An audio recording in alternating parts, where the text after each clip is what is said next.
Hi, ಎಲ್ಲರಿಗೂ ನಮಸ್ತೆ. ನಾನು ನಿಮ್ಮ ಪ್ರೀತಿಯ ಮಂಜುನಾಥ್. ಪ್ರಿಯ ಸ್ನೇಹಿತರೆ, ಎಲ್ಲರಿಗೂ ಈ ಒಂದು ಮಂಜುನಾಥ್ ಸರ್ ಜಿಯೋಗ್ರಫಿ ಕ್ಲಾಸಸ್ಗೆ ಸ್ವಾಗತ ಸುಸ್ವಾಗತ ಅಂತ ಹೇಳುತ್ತಾ, ಪ್ರಿಯ ವಿದ್ಯಾರ್ಥಿಗಳೇ, ನಾವು ಶಿಲಾಗೋಳ ಲಿಥೋಸ್ಪಿಯರ್ನಲ್ಲಿ 10ನೇ ಒಂದು ಅಧ್ಯಾಯದಲ್ಲಿದ್ದೇವೆ. 10ನೇ ಅಧ್ಯಾಯದಲ್ಲಿ ಈಗಾಗಲೇ ಪರ್ವತಗಳ ಬಗ್ಗೆ ಮಾತಾಡ್ಕೊಂಡಿವಿ. ಪರ್ವತದ ನಂತರ ಪ್ರಸ್ಥಭೂಮಿ ಮತ್ತು ಮೈದಾನ ಎನ್ನುವ ಒಂದು ಟಾಪಿಕ್ ಇದೆ. ಈ 10ನೇ ಅಧ್ಯಾಯ ಮುಗಿದ ನಂತರ ಇನ್ನೂ 2 ಟಾಪಿಕ್ ಉಳಿತವೆ. ಭೂಗಮ ಸಿದ್ಧಾಂತಗಳು, ಭೂಮಿಯ ಮೇಲಿರ್ತಕ್ಕಂಥ ಸಾಗರ ಮತ್ತು ಖಂಡಗಳ ಬಗ್ಗೆ, ಉಗಮದ ಒಂದು ಕೆಲವೊಂದು ಸಿದ್ಧಾಂತಗಳ ಬಗ್ಗೆ ಮಾತಾಡೋಣ. ಪ್ರಿಯ ಸ್ನೇಹಿತರೆ, ಅಲ್ಲಿಗೆ ನಿಮಗೆ ಶಿಲಾಗೋಳ ಸಂಪೂರ್ಣವಾಗಿ ಮುಕ್ತಾಯವಾಗುತ್ತೆ. ನಿಮಗೆ ಅದರ ಸಂಪೂರ್ಣ PDF ಅನ್ನು ಕೊಡುತ್ತೇನೆ. ಎಲ್ಲಿ ಅಂತ ಬಂದಾಗ ಮಂಜುನಾಥ್ ಸರ್ ಜಿಯೋಗ್ರಫಿ ಎನ್ನುವ ಟೆಲಿಗ್ರಾಮ್ ಅಲ್ಲಿ ನಿಮಗೆ ಅದರ ಬಗ್ಗೆ ಸಿಗುತ್ತೆ.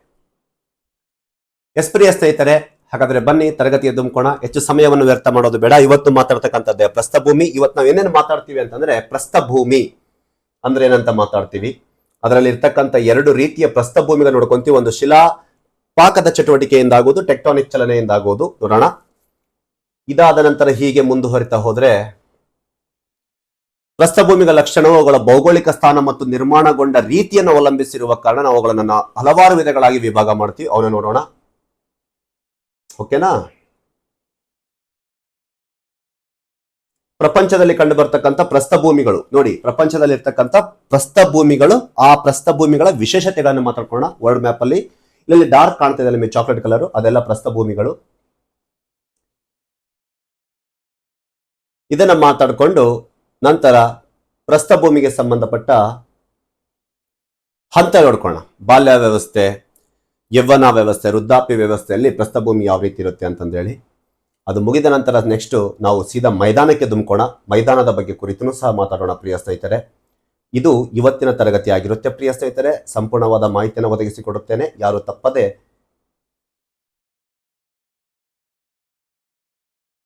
ಯಾರು ನೀವು ತಪ್ಪದೆ ತರಗತಿಯನ್ನು ಮಿಸ್ ಮಾಡ್ಕೋಬೇಡಿ ಅಂತ ಹೇಳುತ್ತಾ, ಬನ್ನಿ ಪ್ರಿಯ ಸ್ನೇಹಿತರೆ ತರಗತಿಗೆ ದುಮ್ಕೋಣ.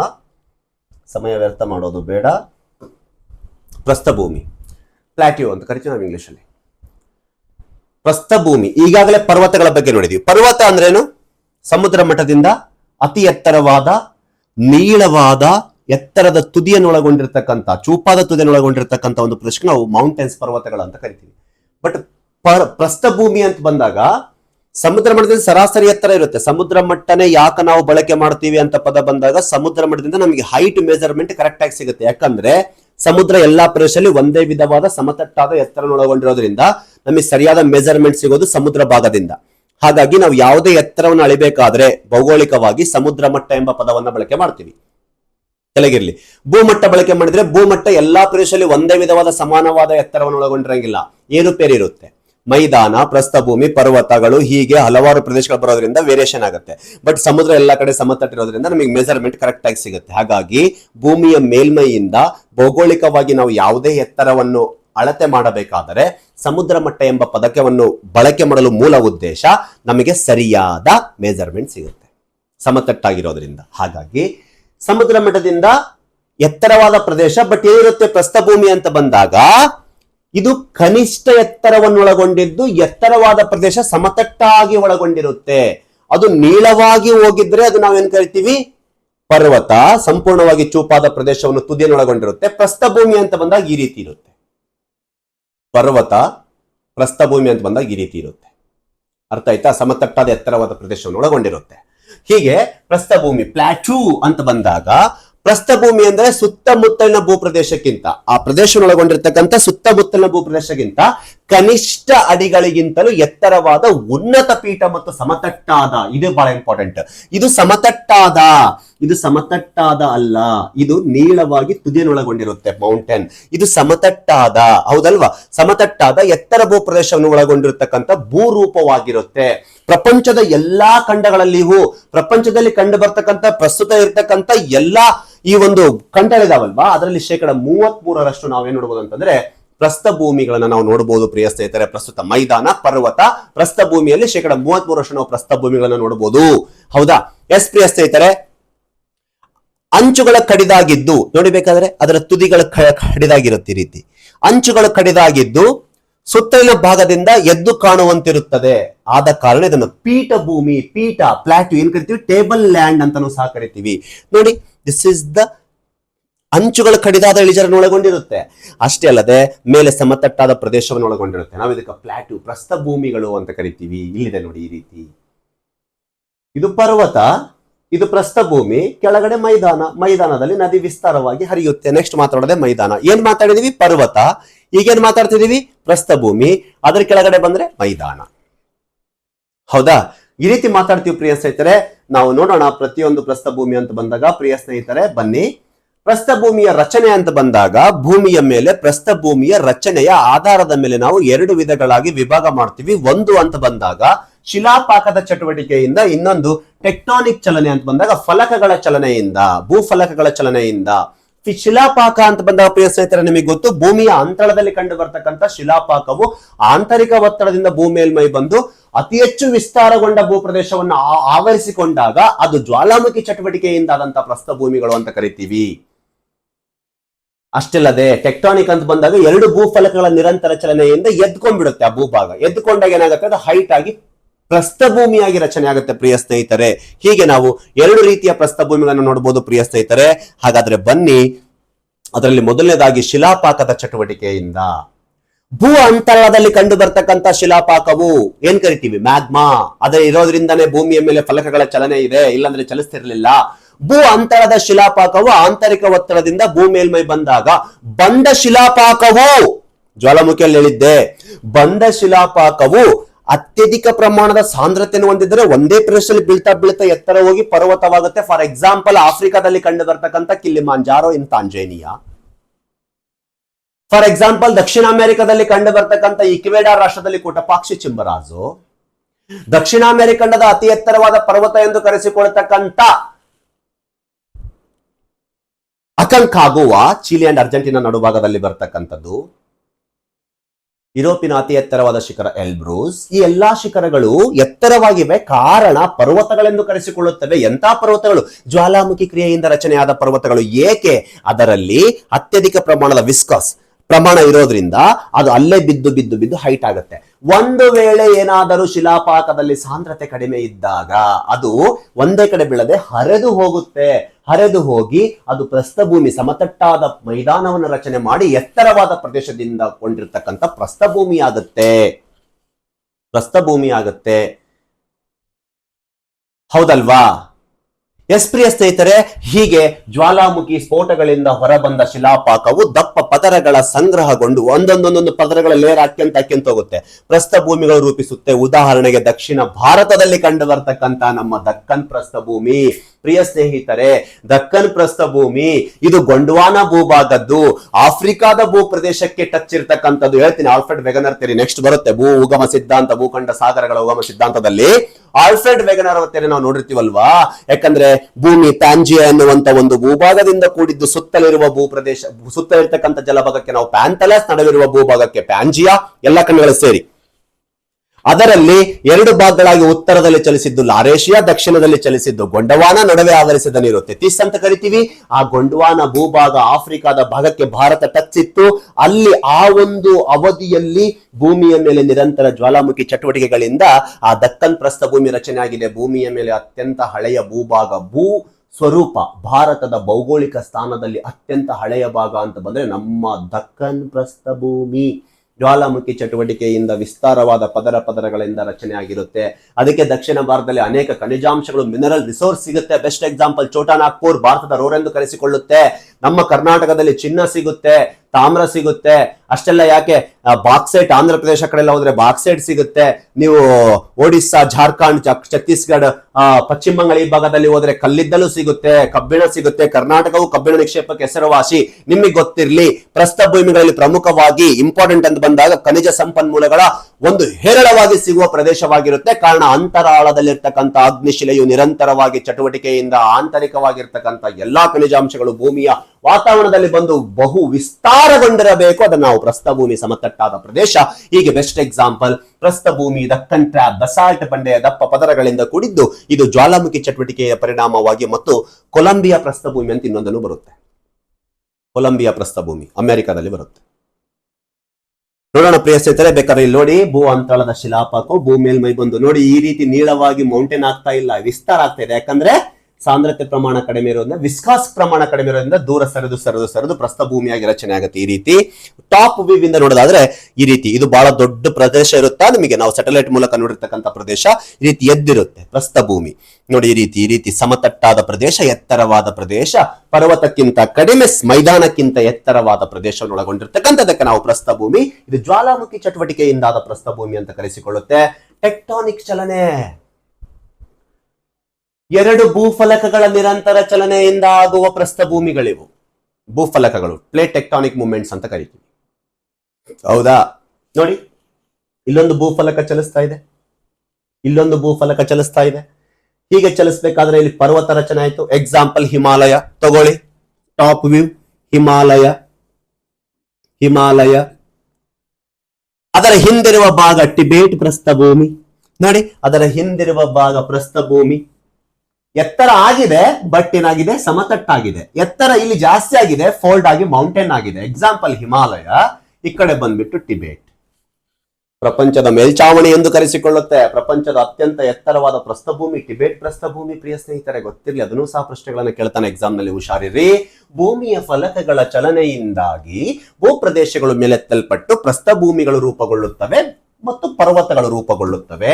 ಭೂಮಿಯ ಒಳಭಾಗದಿಂದ ಬರುವ ಒತ್ತಡವು ನೆಲವನ್ನು ಮೇಲಕ್ಕೆತ್ತುತ್ತದೆ ಮತ್ತು ಪರಿಣಾಮವಾಗಿ ವಿಶಾಲವಾದ ಪ್ರಸ್ಥಭೂಮಿಗಳು ರೂಪುಗೊಳ್ಳುತ್ತವೆ. ವಿಶಾಲವಾದ ಸಮತಟ್ಟಾದ ಪ್ರಸ್ಥಭೂಮಿ. ಉದಾಹರಣೆ ಭಾರತ ಮತ್ತು ಯುರೇಷಿಯಾ ಫಲಕಗಳ. ಭಾರತ ಅಂತಂದ್ರೆ ಗೊಂಡ್ವಾನದ ಫಲಕ ಆಗುತ್ತೆ, ಯುರೇಷಿಯನ್ ಮೇಲೆ ಲಾರೇಷಿಯಾ ಫಲಕ ಆಗುತ್ತೆ. ನಡುವೆ ತೆತಿಸ್ ಸಾಗರಕ್ಕೆ ಹೊಡೆದಾಗ ಫೋಲ್ಡ್ ಆಗಿ ಹಿಮಾಲಯದ ಹಿಂದಿರುವ ಭಾಗ ಟಿಬೇಟಿನ ಪ್ರಸ್ಥಭೂಮಿ ರಚನೆ ಆಗಿದೆ. ಪ್ರಿಯ ಸ್ನೇಹಿತರೆ, ಇನ್ನೊಂದು ಎಕ್ಸಾಂಪಲ್ USA ಅಲ್ಲಿ ಬರ್ತಕ್ಕಂಥ ಕೊಲರಾಡೋ ಪ್ರಸ್ಥಭೂಮಿ. ಕೊಲರಾಡೋ ದ ಗ್ರ್ಯಾಂಡ್ ಕೆನನ್ ಬರುತ್ತೆ, ಮಾತಾಡ್ತೀನಿ. ಹೌದಾ? ಕೊಲರಾಡೋ ನದಿ ಹರಿದು ಹೋಗುತ್ತಲ್ವಾ. Yellowstone national park is world oldest national park. Biggest ಬಂದ್ರೆ world Masai Mara national park in Africa. Uganda, Kenya, Tanzania ನಡುವೆ ಬರ್ತಕ್ಕಂಥ Masai Mara national park is one of the biggest national park in the world. The oldest national park in the world ಅಂತ ಬಂದಾಗ Yellowstone national park in United State of American western part, Colorado plateau. Okay, yes. ಸವೆತ ಕಾರ್ಯದಿಂದ ಇಲ್ಲಿ ನದಿಗಳು, ಗಾಳಿ, ಹಿಮ ನದಿಗಳಂತಹ ಅಂಶಗಳು ಎತ್ತರದ ಪ್ರದೇಶವನ್ನು ಸವೆಸಿ ಪ್ರಸ್ಥಭೂಮಿಗಳು ರೂಪಿಸುತ್ತವೆ. ಹೌದಲ್ವಾ? ಹೀಗೆ ನದಿಗಳು ಹರಿದು ಬರೋದ್ರಿಂದ ನೋಡಿ, ಇದು ಪರ್ವತ ಪ್ರದೇಶ, ಇದು ಪ್ಲಾಟು ಪ್ರದೇಶ. ನದಿ ಹರಿದು ಇದು ಏನಾಗುತ್ತೆ, ಡಿನೋಡೇಷನ್ ಆಗುತ್ತೆ, ನಗ್ನೀಕರಣಕ್ಕೊಳಗಾಗಿ ಸಮತಟ್ಟಾದ ಪ್ರಸ್ಥಭೂಮಿ ಆಗುತ್ತೆ. ಈ ಸವೆತವು ಕಾಲಾಂತರದಲ್ಲಿ ಭೂಮಿಯನ್ನು ಕೆತ್ತಿ ಪ್ರಸ್ಥಭೂಮಿ ಆಕಾರವನ್ನು ನೀಡುತ್ತೆ. ಕೆತ್ತಿ ಅಂತ ನಗ್ನೀಕರಣ. ಇಟ್ಸ್ ಟೇಕ್ ಮೋರ್ ಟೈಮ್, ಅತಿ ಹೆಚ್ಚು ಸಮಯವನ್ನು ತೆಗೆದುಕೊಳ್ಳುತ್ತೆ. ಪ್ರಸ್ಥಭೂಮಿಗಳ ಲಕ್ಷಣವು ಅವುಗಳ ಭೌಗೋಳಿಕ ಸ್ಥಾನ ಮತ್ತು ನಿರ್ಮಾಣಗೊಂಡಿರುವ ರೀತಿಯನ್ನು ಅವಲಂಬಿಸಿರುವ ಕಾರಣ ನಾವು ಇನ್ನೂ ಹಲವು ವಿಧಗಳಲ್ಲಿ ನೋಡುತ್ತೇವೆ ಪ್ರಸ್ಥಭೂಮಿಗಳನ್ನ. ಅದರಲ್ಲಿ ಅಂತರ್ ಪರ್ವತ ಪ್ರಸ್ಥಭೂಮಿ, ಹೌದಲ್ವಾ? Inter mountain plateau and the next ಪರ್ವತ ಪ್ರಸ್ಥಭೂಮಿ. ಹೌದಾ? ಏನ್ ಕರಿತೀನಿ ಅದನ್ನ? ಪ್ರಿಡೊಮೆಂಟ್ ಪ್ಲಾಟ್ಯೂ, ಖಂಡಾಂತರ ಪ್ರಸ್ಥಭೂಮಿ, ಕಾಂಟಿನೆಂಟಲ್ ಪ್ಲಾಟ್ಯೂ, ತೀರ ಪ್ರದೇಶದ ಕೋಸ್ಟಲ್ ಪ್ಲಾಟ್ಯೂ ಅಂತೇಳಿ ನಾವು ಯಾವುದರ ಆಧಾರದ ಮೇಲೆ ಪ್ರಸ್ಥಭೂಮಿಗಳ ಲಕ್ಷಣ ಅವುಗಳ ಭೌಗೋಳಿಕ ಸ್ಥಾನ ಮತ್ತು ನಿರ್ಮಾಣಗೊಳ್ಳುವ ರೀತಿಯ ಆಧಾರದ ಮೇಲೆ ನಾವು ಮತ್ತು ಹಲವು ಭಾಗಗಳಾಗಿ ನೋಡ್ತೀವಿ. ಅಂತರ್ಪರ್ವತ ಪ್ರಸ್ಥಭೂಮಿ ಸಿಂಪಲ್, ಸುತ್ತಲೂ ಪರ್ವತಗಳಿದ್ದು ನಡುವೆ ಇರತಕ್ಕಂತ ಎತ್ತರವಾದ ಪ್ರದೇಶ, ಪರ್ವತಗಳಿಗಿಂತ ಚಿಕ್ಕದಾದ ಪ್ರದೇಶವಿರಬಹುದು, ಕಾರಣ ಮೈದಾನಕ್ಕೆ ಹೋಲಿಸಿದರೆ ಎತ್ತರವಾದ ಪ್ರದೇಶ. ಹೀಗೆ ಸುತ್ತಲೂ ಪರ್ವತಗಳಿದ್ದು ನಡುವೆ ಇರತಕ್ಕಂತ ಎತ್ತರದ ಸಮತಟ್ಟಾದ ಪ್ರದೇಶಗಳಿಗೆ ನಾವು ಅಂತರ್ಪರ್ವತ, ಹೆಸರೇಳುತ್ತೆ ನೋಡಿ, ಪರ್ವತದ ನಡುವೆ ಅಂತರ್ ಪರ್ವತ ಪ್ರಸ್ಥಭೂಮಿ ಅಂತ ಕರಿತೀವಿ. ಸುತ್ತಲೂ ಪರ್ವತ ಸರಣಿಗಳಿದ್ದು ನಡುವೆ ವಿಶಾಲವಾದ ಪ್ರಸ್ಥಭೂಮಿಯನ್ನು ಹೊಂದಿರುತ್ತವೆ. ಇವುಗಳು ಸರಿಸುಮಾರು 3000 ಮೀಟರ್ ಎತ್ತರ, ಇಂತಲೂ ಎತ್ತರವಾದ ಪ್ರದೇಶವನ್ನು ಒಳಗೊಂಡಿರ್ತಕ್ಕಂಥ ಪ್ರದೇಶವಾಗಿರುತ್ತೆ. ಪ್ರಿಯ ಸ್ನೇಹಿತರೆ, ಗೊತ್ತಿರ್ಲಿ, ಹೌದಲ್ವಾ? ಫಾರ್ ಎಕ್ಸಾಂಪಲ್ ಇದೆ ನಮ್ಮ ಟಿಬೇಟ್ ಪ್ರಸ್ಥಭೂಮಿ ಇದೆ ಅಲ್ವಾ, ಹಿಮಾಲಯ ಸರಣಿಗಳು ಹಲವಾರು ಬರ್ತವೆ. ಅದರಲ್ಲಿ ಹಿಮಾಲಯ, ಗ್ರೇಟರ್ ಹಿಮಾಲಯ, ಲೆಸ್ಸರ್ ಹಿಮಾಲಯ ಅಂತಾನು ಹಲವಾರು ನಾವು ಏನು ಹಿಮಾಲಯ ನೋಡ್ತೀವಲ್ವಾ, ಎತ್ತರದ ಮಹಾ ಹಿಮಾಲಯ, ಮಧ್ಯ ಹಿಮಾಲಯ, ಕೆಳ ಹಿಮಾಲಯ ಅಂದ್ರೆ ಹಿಮಾದ್ರಿ, ಹಿಮಾದ್ರಿ, ಹಿಮಾಚಲ್, ಶಿವಾಲಿಕ್ ಬೆಟ್ಟಗಳ ಮತ್ತು ಕುನ್ಲುನ್ ಹಿಮಾಲಯ ಎಲ್ಲಿ ಬರುತ್ತೆ? ಚೀನಾದ, ಭಾರತದ ಉತ್ತರ ಭಾಗದಲ್ಲಿ ಕುನ್ಲುನ್ ಶ್ರೇಣಿ ಅಂತ ಬರುತ್ತೆ. ಹಿಂದ್ ಕುಶ್ ಎಲ್ಲಿ ಬರುತ್ತೆ? ಪಾಕಿಸ್ತಾನದಲ್ಲಿ ಬರುತ್ತೆ. Sulaiman also in Pakistan. ಇವುಗಳ ನಡುವೆ ಇರ್ತಕ್ಕಂಥ ಪ್ರಸ್ಥಭೂಮಿಗಳಂತ ಬಂದಾಗ ನೋಡಿ, ಎಲ್ಲ ಪರ್ವತ, ಹಿಮಾಲಯ ಎತ್ತರ ಇರೋದ್ರಿಂದ ಸಂಪೂರ್ಣ ಮಂಜಿನಿಂದ ಆವರಿಸಿದೆ. ಕಾರಣ ಭೂಮಿ ಮೇಲ್ಮೈಯಿಂದ ಎತ್ತರಕ್ಕೆ ಹೋದಂತೆ ಉಷ್ಣಾಂಶ ಕಡಿಮೆ ಆಗೋದ್ರಿಂದ, ಬಹು ಎತ್ತರಗೊಂಡಾಗ ಟೆಂಪರೇಚರ್ ಮೈನಸ್ ಆಗೋದ್ರಿಂದ ಅಲ್ಲಿರ್ತಕ್ಕಂಥ ನೀರಾಂಶ ಏನಾಗುತ್ತೆ? ಘನೀಕರಣಗೊಂಡು ಅದು ಏನಾಗುತ್ತೆ? ಹಿಮವಾಗಿ ಪರಿವರ್ತನೆ ಆಗೋದ್ರಿಂದ ಹಿಮಾಲಯ, ಈ ಕಡೆ ಎಲ್ಲ ನೋಡಿಗ ಇದೆಲ್ಲ ಪ್ಲಾಟು ಇದೆ, ಟಿಬೆಟಿಯನ್ ಪ್ಲಾಟು ನೋಡಿಗ. This is the mountain, this is mountain, in between this two mountain the inter mountain plateau ಅಂತ ಕರಿತೀವಿ ನಾವು, ಹೌದಲ್ವಾ.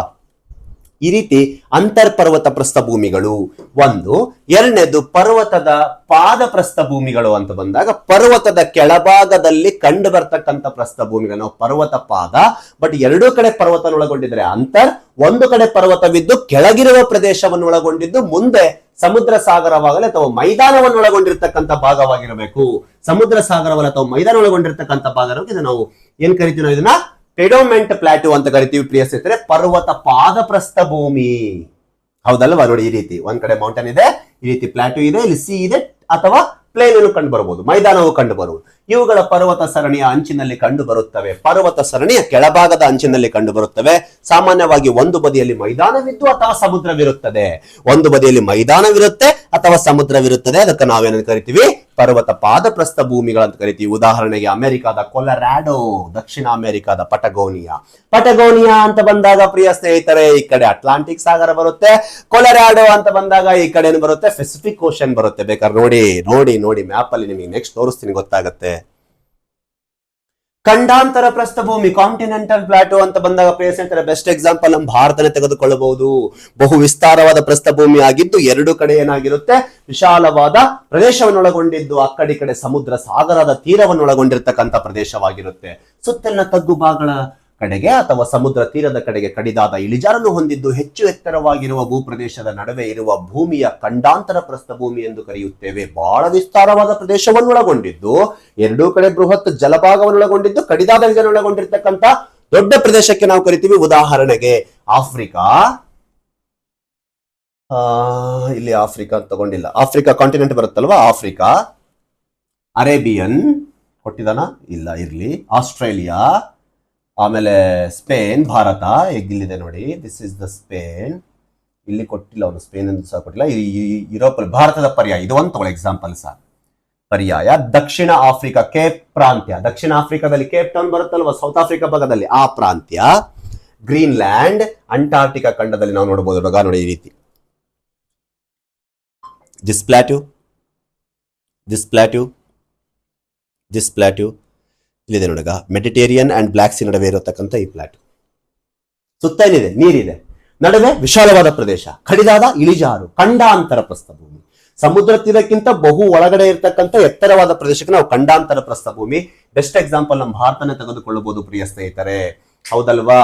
ನಾವು ಹಾಗಾದರೆ ಇಲ್ಲಿ ಏನ್ ನೋಡ್ತಾ ಇದೀವಿ, ಖಂಡಾಂತರ ಪ್ರಸ್ಥಭೂಮಿ. ಇದರಿಂದ ಏನ್ ನೋಡಿದೀವಿ, ಪರ್ವತ ಪಾದ ಪ್ರಸ್ಥಭೂಮಿ. ಇದರಿಂದ ಏನ್ ನೋಡಿದೀವಿ, ಅಂತರ್ಪರ್ವತ ಪ್ರಸ್ಥಭೂಮಿ. ಹಾಗಾದ್ರೆ ನೆಕ್ಸ್ಟ್ ನೋಡ್ತಕ್ಕಂಥ ಪ್ರಸ್ಥಭೂಮಿ ತೀರ ಪ್ರದೇಶದ ಪ್ರಸ್ಥಭೂಮಿ, ತುಂಬಾ ಚಿಕ್ಕದಾದಂತಹ ಪ್ರಸ್ಥಭೂಮಿ. ಖಂಡಾಂತರ ಪ್ರಸ್ಥಭೂಮಿಯ ಕರಾವಳಿ ಪ್ರದೇಶದಲ್ಲಿ ಕಂಡು ಬರ್ತಕ್ಕಂಥ ಕೆಲವು ಚಿಕ್ಕ ಪ್ರದೇಶದ ಪ್ರಸ್ಥಭೂಮಿಗಳು ಕರಾವಳಿ ತೀರಕ್ಕೆ ತುಂಬಾ ಸಮೀಪದಲ್ಲಿರ್ತಕ್ಕಂಥ ಪ್ರಸ್ಥಭೂಮಿ. ಕರಾವಳಿ ತೀರದ ಪ್ರದೇಶದಲ್ಲಿ ರಚನೆಯಾದ ಪ್ರಸ್ಥಭೂಮಿ ಆಗಿದೆ. ಉದಾಹರಣೆಗೆ ತಮಿಳುನಾಡಿನ ತೀರದಲ್ಲಿ ನಾವು ಕೆಲವು ಕಡೆ ಇವುಗಳನ್ನ ನೋಡಬಹುದು, ಬೇರೆ ಕಡೆನೂ ನೋಡಬಹುದು. ಎಕ್ಸಾಂಪಲ್ ಉದಾಹರಣೆಗೆ ಖಂಡಾಂತರ ಪ್ರಸ್ಥಭೂಮಿಗಳಂತ ಬಂದಾಗ, ಕರಾವಳಿ ಪ್ರಸ್ಥಭೂಮಿ, ಖಂಡಾಂತರ ಪ್ರಸ್ಥಭೂಮಿ ಒಂದು ಭಾಗ ಕರಾವಳಿ ತೀರದ ಸಮೀಪವಿರ್ತವೆ ಅಂತ ಗೊತ್ತಿಲ್ಲ ಅಷ್ಟೇ.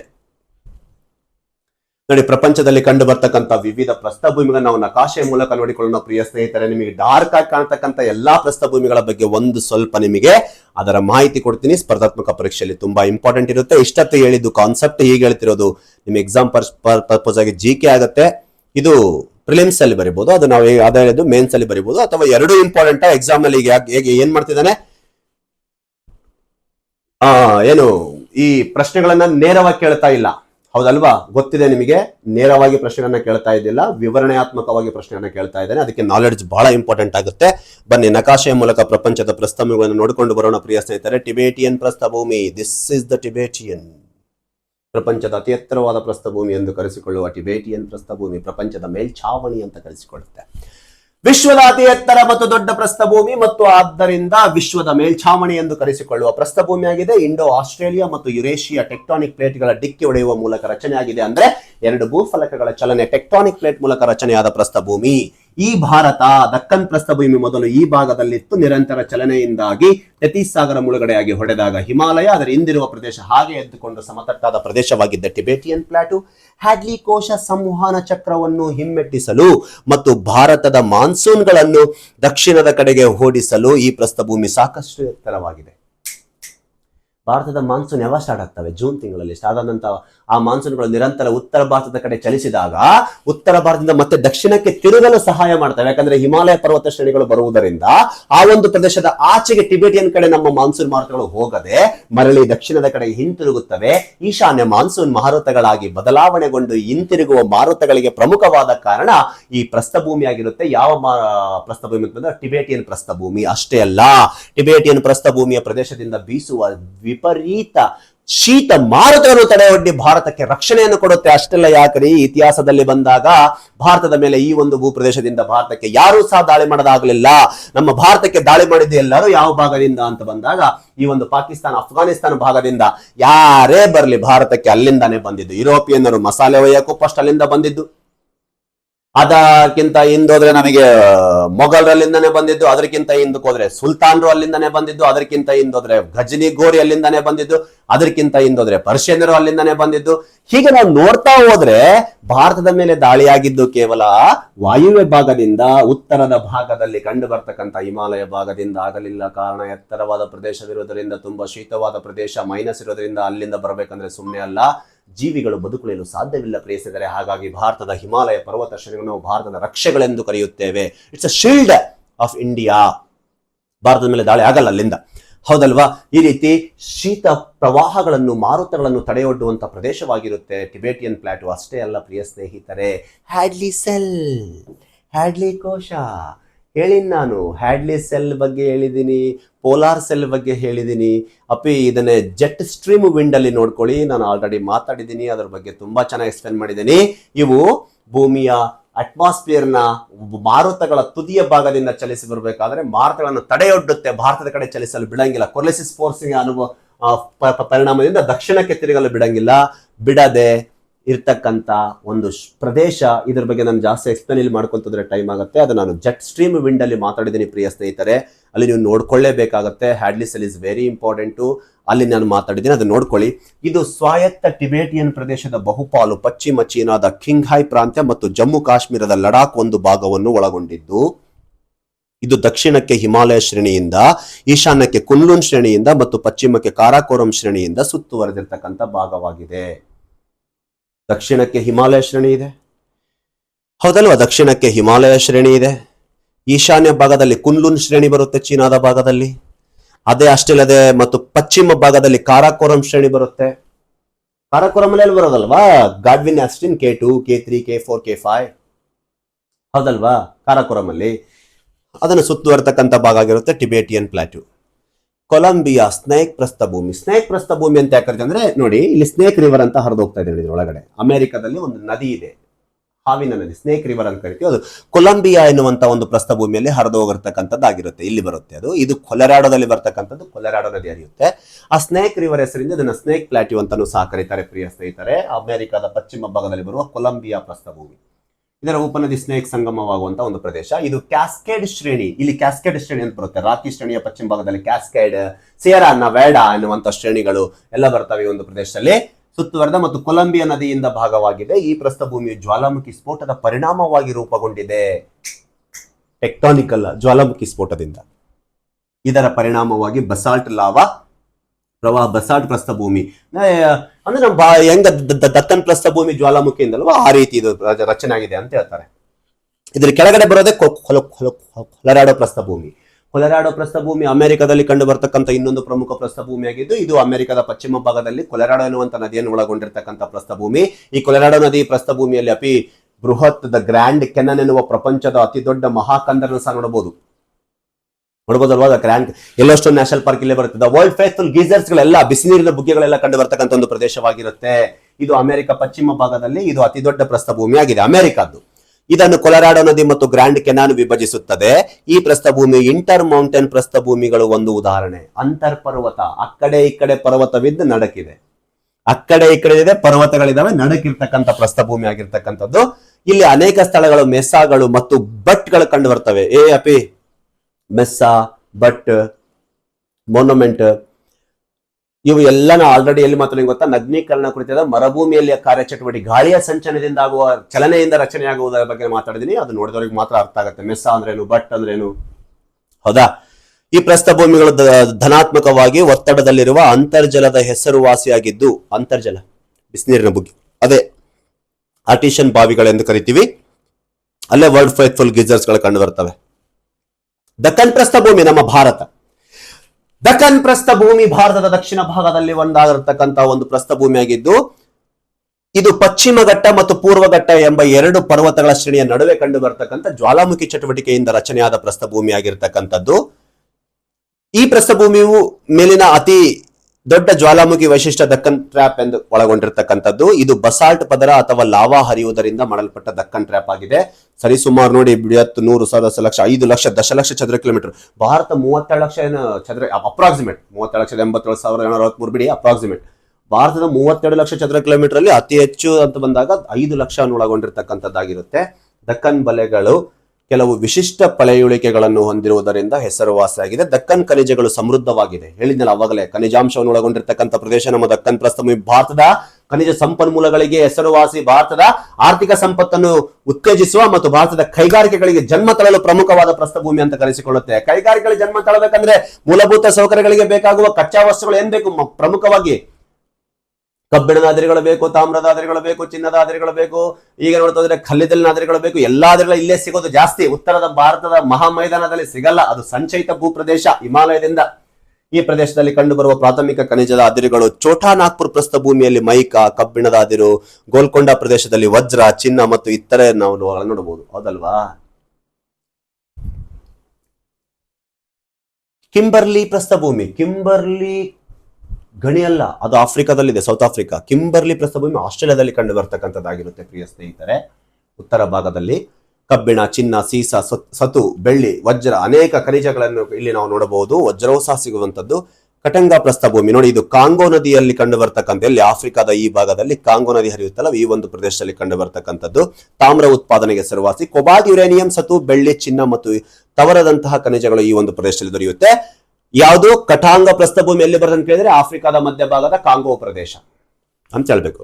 ಮಸ್ಕರಿನ್ ಪ್ರಸ್ಥಭೂಮಿ ಹಿಂದೂ ಮಹಾಸಾಗರದ ಈ ಒಂದು ಮಾರಿಷಸ್ ಅನ್ನುವಂತ ಇಲ್ಲೊಂದು ದ್ವೀಪಗಳು ಬರ್ತವೆ ಈ ಒಂದು ಪ್ಲೇಸ್ ಅಲ್ಲಿ. ನೋಡಿ, ಸಾಗರದ ಆಳದಲ್ಲಿಯೂ ಪ್ರಸ್ಥಭೂಮಿಗಳಿದಾವೆ. ಹೌದಾ? ಸಾಗರದ ಆಳದಲ್ಲಿಯೂ ಪ್ರಸ್ಥಭೂಮಿಗಳಿದಾವೆ. ಸಾಗರದಲ್ಲಿರುವ ಪ್ರಸ್ಥಭೂಮಿಗಳಲ್ಲಿ ಭೂಮಿಗಳು ರೂಪುಗೊಳ್ಳುತ್ತವೆ ಸಾಗರದ ಆಳದಲ್ಲಿ. ಯಾಕಂದ್ರೆ ಪ್ಲೇಟ್ ಟೆಕ್ಟಾನಿಕ್ ಮೂವ್ಮೆಂಟ್ ಆದಾಗ ಅಲ್ಲಿ ಸಾಗರದಲ್ಲೂ ಆಗುತ್ತಲ್ಲ ಚಟುವಟಿಕೆ.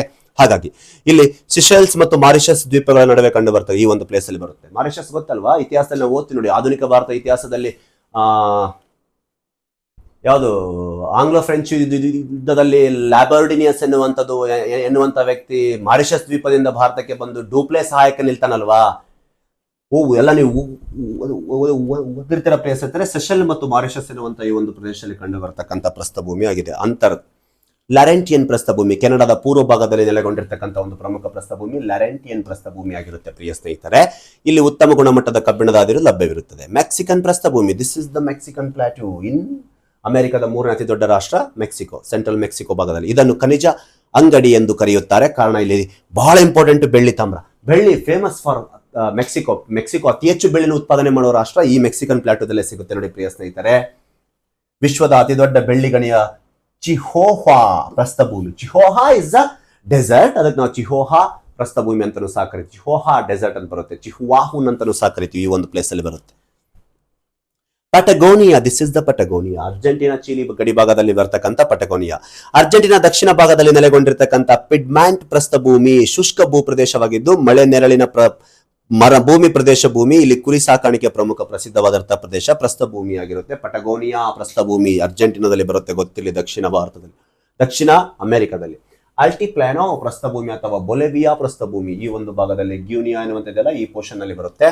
ಆಂಡೀಸ್ ಪರ್ವತ ಶ್ರೇಣಿ 2 ಶ್ರೇಣಿಯ ನಡುವೆ ಕಂಡು ಬರ್ತಕ್ಕಂಥ ಇಂಟರ್ ಮೌಂಟೇನ್ ಪ್ರಸ್ಥಭೂಮಿ ಆಗಿದ್ದು ಇದು ತವರು ನಿಕ್ಷೇಪಕ್ಕೆ ತುಂಬಾ ಹೆಸರುವಾಸಿಯಾಗಿರ್ತಕ್ಕಂಥ ಪ್ರಸ್ಥಭೂಮಿ. ಮ್ಯಾಸಿಫ್ ಸೆಂಟ್ರಲ್ ಪ್ರಸ್ಥಭೂಮಿ ಮಧ್ಯ ಮತ್ತು ಫ್ರಾನ್ಸಿನ ಈ ದ್ರಾಕ್ಷಿ ಕೃಷಿಗೆ ಫೇಮಸ್ ಆಗಿರ್ತಕ್ಕಂಥ ಒಂದು ಪ್ರಸ್ಥಭೂಮಿ ಆಗಿರುತ್ತೆ. ನೋಡಿ ಮ್ಯಾಸಿಫ್, ಹೌದಾ? ಅನಟೋಲಿಯನ್ ಪ್ರಸ್ಥಭೂಮಿ. ಏಷ್ಯಾ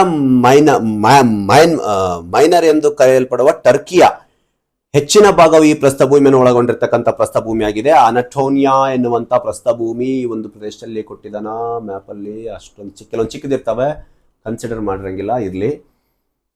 ಇಲ್ಲಿ ಪಾಂಟಿಯಾಕ್ ಮತ್ತು ಟಾರಸ್ ಪರ್ವತ ಶ್ರೇಣಿ ನಡುವೆ ಇರುವಂತ ಇಂಟರ್ ಮೌಂಟೇನ್ ಪ್ರಸ್ಥಭೂಮಿ ಆಗಿರುತ್ತೆ. ಟೈಗ್ರಿಸ್ ಮತ್ತು ಯೂಫ್ರಟಿಸ್ ನದಿ ಹರಿಯುತ್ತೆ ಅಂತ ನೋಡಿ, ಅಂದ್ರೆ ಈ ಒಂದು ಪ್ಲೇಸ್ ಅಲ್ಲಿ ಬರುತ್ತೆ ಅಂತ ಅರ್ಥ.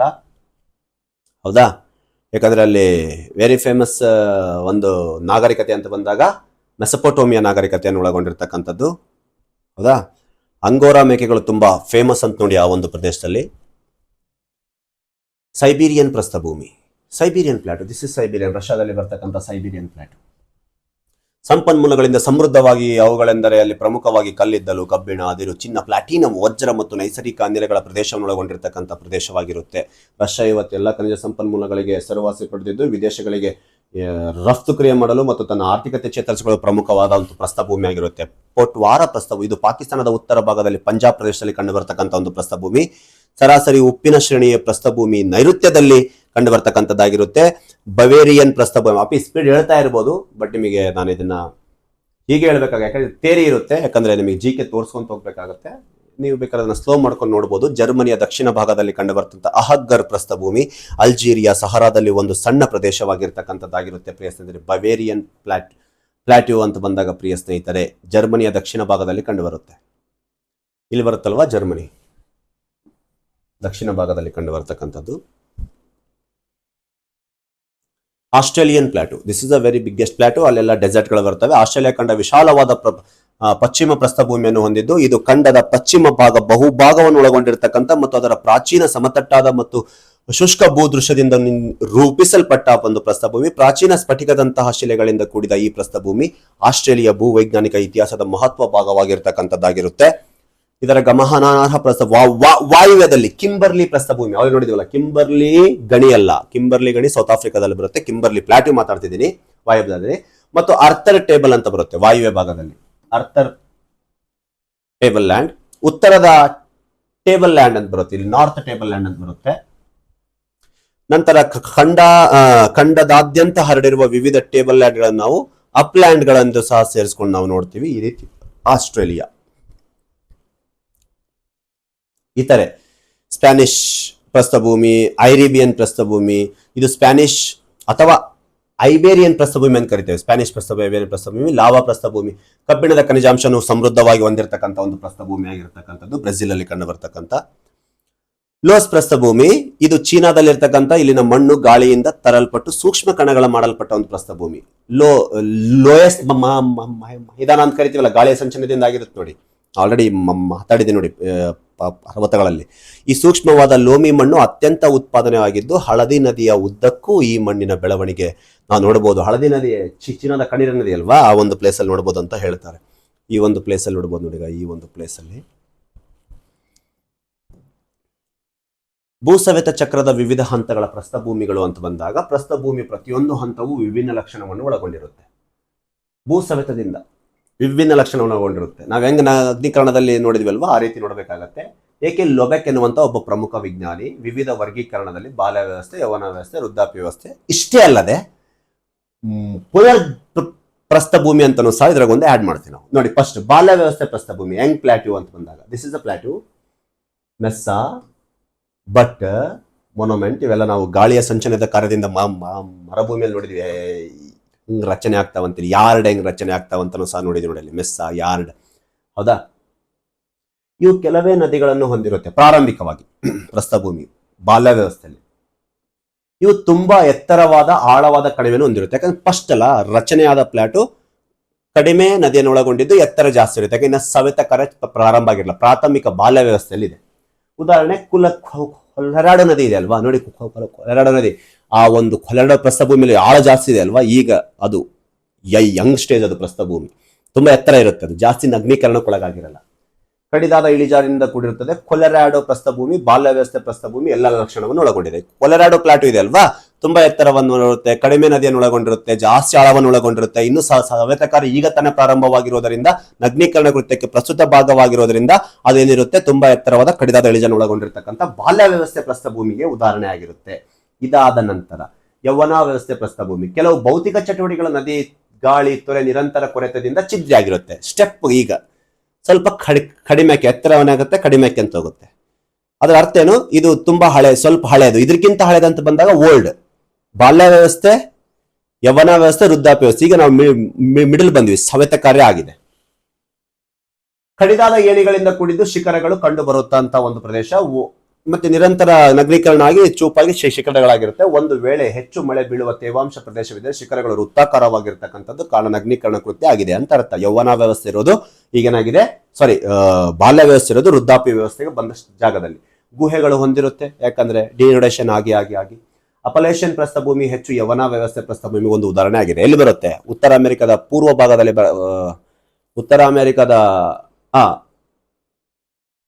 ಪೂರ್ವ ಭಾಗದಲ್ಲಿ ಬರ್ತಕ್ಕಂಥ ಅಪಲೇಷನ್ ಪ್ರದೇಶ ಎಲ್ಲ ನೋಡಬಹುದು. ವೃದ್ಧಾಪ್ಯ ವ್ಯವಸ್ಥೆ ತುಂಬಾ ಹಳೆದಿದು. ಹೊಸ ಸವೆತ ಕ್ರಿಯೆಯು ನಿರಂತರವಾಗಿದ್ದು, ಹೊಸ ಅನ್ನಕ್ಕಿಂತ ಭೂ ಸವೆತ ಕ್ರಿಯೆಯು ನಿರಂತರವಾಗಿದ್ದು, ಉನ್ನತ ಪ್ರದೇಶಗಳು ಪೂರ್ಣವಾಗಿ ಸವೆದು ಸಮತಟ್ಟಾಗಿರುತ್ತೆ. ನೋಡಿ, ಬಾಲ್ಯ ವ್ಯವಸ್ಥೆ, ಯವನ ವ್ಯವಸ್ಥೆ, ವೃದ್ಧ ಅಂದ್ರೆ ನಗ್ನೀಕರಣ ಸಂಪೂರ್ಣ ಆಗಿರುತ್ತೆ. ತುಂಬಾ ಹಳೆಯ ಪ್ರಸ್ಥಭೂಮಿಗಳಂತ ಅರ್ಥ ಇವು. ಯಾವುದೇ ಶಿಖರಗಳು ಕಂಡು ಬರಂಗಿಲ್ಲ. ಯಾಕೆ? ಡಿನೋಡೇಷನ್ ಆಗಿ ಆಗಿ ಎಲ್ಲ ಸೌದೋಗಿರುತ್ತೆ. ನದಿ ಕಣಿವೆಗಳು ತುಂಬಾ ಅಗಲವಾಗಿರುತ್ತೆ, ಯಾಕಂದ್ರೆ ಕಡಿದಾದ ಒಂದೊಳಗೆ. ಈಗ ಕೊಲೆರಾಡೋ ಪ್ಲಾಟ್ ಇದೆಯಲ್ಲ, ಎತ್ತರ ಇದೆ, ಕಡಿದಾದ ಇಳಿಜನ್ನು ಒಳಗೊಂಡಿರುತ್ತೆ, ಆಳದಲ್ಲಿರುತ್ತೆ ನದಿ, ಕೊಲೆರಾಡೋ ರೀತಿ ಇರುತ್ತೆ. ಇದು ಸೌದು ಹೋಗಿ ಹೋಗಿ ಹೋಗಿ ಏನಾಗಿರುತ್ತೆ, ತಿಕ್ನೆ ಅದು ನಡುವಿನ ಅಂತರ ಏನಾಗುತ್ತೆ, ಜಾಸ್ತಿ ವಿಸ್ತಾರವಾಗಿ ಅಗಲ ಆಗಿಬಿಡುತ್ತೆ ಅದೇ. ಇಲ್ಲಿ ಸಾಮಾನ್ಯವಾಗಿ ಮೆಸ್ಸ, ಬಟ್ ಇವುಗಳು ಸಾಮಾನ್ಯವಾಗಿ ಒಂದು ಲಕ್ಷಣ. ಇಲ್ಲೆಲ್ಲ ಈ ರೀತಿ ಸೌದು, ಇದು ಪ್ಲಾಟು ಸೌದು, ಲಾಸ್ಟ್ ಈ ರೀತಿ ಮೆಸ್ಸ ಬೆಟ್ಗಳಿಂತೆಲ್ಲ ಕಂಡು ಬರ್ತಾವೆ ಇಲ್ಲಿ. ಪುನರ್ಜನ್ಮಿತ ಈ ಭಾರತ ಪರ್ಯಾಯ ಪ್ರಸ್ಥಭೂಮಿ ಇದಕ್ಕೆ ಬೆಸ್ಟ್ ಉದಾಹರಣೆ ನೋಡಿ. ತುಂಬಾ ಹಳೆಯ ಪ್ಲಾಟು ಅಲ್ವಾ ಇದು? ತುಂಬಾ ಹಳೆಯ ಪ್ಲಾಟು ಇದು, ಹೌದಲ್ವಾ? ಯಾವುದಕ್ಕೆ ಉದಾಹರಣೆ? ವೃದ್ಧಾಪ್ಯ ವ್ಯವಸ್ಥೆ ಅಂತದಕ್ಕೆ ಬೆಸ್ಟ್ ಉದಾಹರಣೆ ಇದು ಭಾರತದ ಪ್ಲಾಟ್. ನಮ್ ಕಡೆ ನೋಡಿ, ಎಲ್ಲ ನದಿಗಳು ತುಂಬಾ ವಿಸ್ತಾರವಾಗಿ ಹರಿತಾವೆ, ಪ್ಲಾಟ್ ಇರುತ್ತೆ, ತುಂಬಾ ಕಡಿಮೆ ಎತ್ತರ ಇರುತ್ತೆ. ಯಾವ್ದಕ್ಕೆ ಹೋಲಿಸಿದ್ರೆ? ಕೊಲೆರಾಡೋ ಪ್ರಸ್ಥಭೂಮಿಗೆ ಹೋಲಿಸಿದ್ರೆ. ನಂತರ ಅದಕ್ಕೆ ಹೋಲಿಸಿದ್ರೆ ಅಪಲೇಷಿಯನ್. ಕೊಲೆರಾಡೋ ಬಾಲ್ಯ ವ್ಯವಸ್ಥೆ, ಅಪಲೇಷಿಯನ್ ಯವನ ವ್ಯವಸ್ಥೆ. ನಾವು ಭಾರತೀಯ ಪ್ಲಾಟು ಕೆಳಗೆ ಬಂತು. ಅಂದ್ರೆ ಸವೆತೆಯಾಗಿ ಜಾಸ್ತಿ ಆಗಿದೆ, ತುಂಬಾ ಹಳೆದಿರುತ್ತೆ, ಜಾಸ್ತಿ ಆಗಿರುತ್ತೆ, ಅದಕ್ಕೆ ವೃದ್ಧಾಪ್ಯ ವ್ಯವಸ್ಥೆ.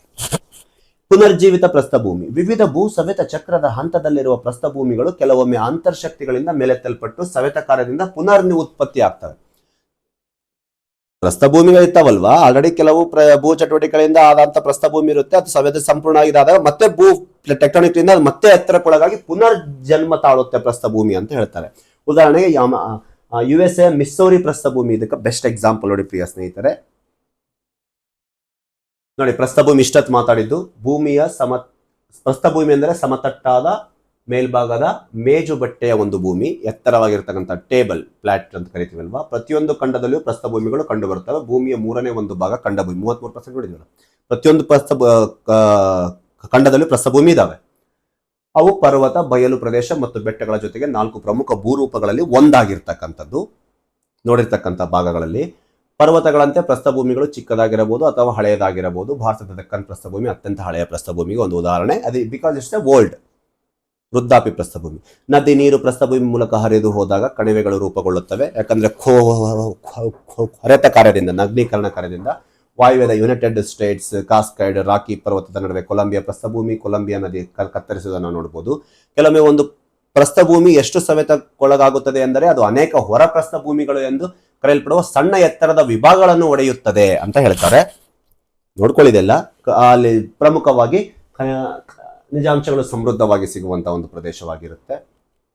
ಮೈದಾನ, ಪ್ಲೇನ್ಸ್. ಹೀಗೆ ಎತ್ತರ ನೋಡಿದ್ವಿ, ಪರ್ವತ, ಸಮತಟ್ಟಾದ ಎತ್ತರ ನೋಡಿದ್ವಿ, ಪ್ರಸ್ಥಭೂಮಿ, ಸಂಪೂರ್ಣ ಕೆಳಗಡೆ ಬಂದ್ವಿ, ಮೈದಾನ ಪ್ರದೇಶವು ಕಡಿಮೆ ಎತ್ತರವನ್ನು ಒಳಗೊಂಡಿರುತ್ತೆ ಬೇರೆ ಪ್ರದೇಶಕ್ಕೆ ಹೋಲಿಸಿದ್ರೆ. ಸಾಗರ ಸಮುದ್ರ ಹೋಲಿಸಿದ್ರೆ ಎತ್ತರ, ಪರ್ವತ ಪ್ರಸ್ಥಭೂಮಿ ಕಡಿಮೆ ಎತ್ತರ. ಸರಿಸುಮಾರು 1500 ಮೀಟರ್ಗಳಷ್ಟು 1500 ಮೀಟರ್ 150 ಮೀಟರ್ಗಳಷ್ಟು ಮಾತ್ರ ಎತ್ತರವನ್ನು ಒಳಗೊಂಡಿದ್ದು. ಆದರೆ ಎಲ್ಲಾ ಮೈದಾನ ಒಂದೇ ಪ್ರಮಾಣದ ಎತ್ತರವನ್ನು ಹೊಂದಿರುವುದಿಲ್ಲ. ಮೈದಾನ ನಿರ್ಮಾಣಗೊಂಡಿರುವ ಸ್ಥಾನ ಹಾಗೂ ನಿರ್ಮಾಣ ಪ್ರಕ್ರಿಯೆಯಿಂದ ಹಲವು ಭಾಗ ನೋಡ್ತೀವಿ. ಒಂದು ಕರಾವಳಿ ಮೈದಾನ, ಭೂಸವೆತ ಮೈದಾನ, ಸಂಚಯನ ಮೈದಾನ. ಕರಾವಳಿ ಮೈದಾನ ಕರಾವಳಿ ತೀರದ ಪ್ರದೇಶದಲ್ಲಿ ಕಂಡು ಬರ್ತಕ್ಕಂಥ ಮೈದಾನಕ್ಕೆ ನಾವು ಕರಾವಳಿ ಮೈದಾನ. ನಮ್ಮ ಭಾರತದ ಬೆಸ್ಟ್ ಎಕ್ಸಾಂಪಲ್. ಆ ಕಡೆ ಕರಾವಳಿ ಮೈದಾನ ಇದೆ. ಮೆಕ್ಕಲು ಮಣ್ಣನ್ನು ಸಮೃದ್ಧವಾಗಿ ದೊರೆಯುವ ಪ್ರದೇಶ. ಸಮುದ್ರ ತೀರ ಪ್ರದೇಶದಲ್ಲಿ ಹೊಂದಿಕೊಂಡಿರುವಂತೆ ಅಥವಾ ಅವುಗಳ ಸಮೀಪದಲ್ಲಿರುವ ಮೈದಾನ ನಾವು ಕರಾವಳಿ ಮೈದಾನ ಅಂತ ಕರಿತೀವಿ. ಕೋಸ್ಟಲ್ಗೆ ಸಮೀಪ ಇರಬೇಕು. ನಿರಂತರ ಸಮುದ್ರ ಅಲೆಗಳ ಕಾರ್ಯದಿಂದ ವಿಸ್ತಾರಗೊಂಡ ಮೈದಾನ. ಸಮುದ್ರ ಅಲೆಗಳು 1000 ವರ್ಷಗಳಿಂದ ಒಡೆದಲ್ಲೇನಾಗುತ್ತೆ, ವಿಸ್ತಾರವಾದ ಮೈದಾನವನ್ನು ರಚನೆ ಮಾಡುತ್ತೆ. ಈ ಕಾರ್ಯದಲ್ಲಿ ನಾವು 2 ಹಂತದಲ್ಲಿ ನೋಡ್ತೀವಿ. ಮತ್ತೆ ಇದನ್ನು ಕರಾವಳಿ ಮೈದಾನದಲ್ಲಿ ಇತ್ತೀಚೆಗೆ ನಿರ್ಮಾಣಗೊಂಡ ಮೈದಾನಗಳು. ತೀರಮಟ್ಟಸವಾದ ಪ್ರದೇಶದಲ್ಲಿ ಅಲೆಗಳು ಹೊತ್ತು ತಂದ ಮರಳು ಸಂಚಯನಗೊಂಡು ಉತ್ತರದ ಕರಾವಳಿ ಮೈದಾನವು ಉಂಟಾಗುತ್ತದೆ.